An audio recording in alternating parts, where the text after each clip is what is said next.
Ну вот что делают многочисленные организации, которые здесь работают, например, какой у них интерес? Они вот так за нас переживают. Какие-то иностранные представительства, это вы имеете в виду, это да, наверное. Ну, скажу вам так, если брать в целом за основу отношения тех государств, которых они представляют, в адрес Абхазии, так сказать, да, наверное, можно понять, насколько дружественное их отношение может быть.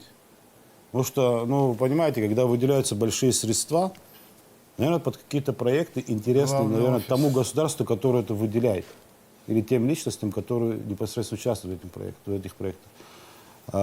Есть определенные иностранные, финансируемые иностранными, как говорится, да, вот, отдельными странами, неправительственные организации и все остальное, которые занимаются, вам скажу, так скажем, не совсем тем, что они заявили.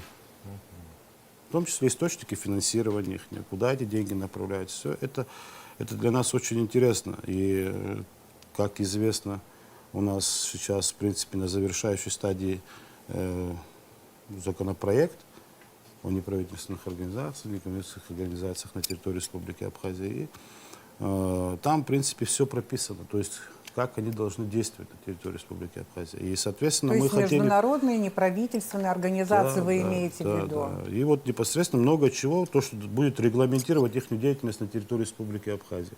Мы хотели бы, чтобы этот законопроект он был принят, для того, чтобы мы имели возможность, в принципе, с ними работать в законном порядке. Мы можем многие признаки видеть, понимаете, но огульно подходить к этому и решать вопросы с ними вне закона никто бы не хотел. Ну, да. То есть потому мы хотим принять этот закон, он, я считаю, очень нам необходим.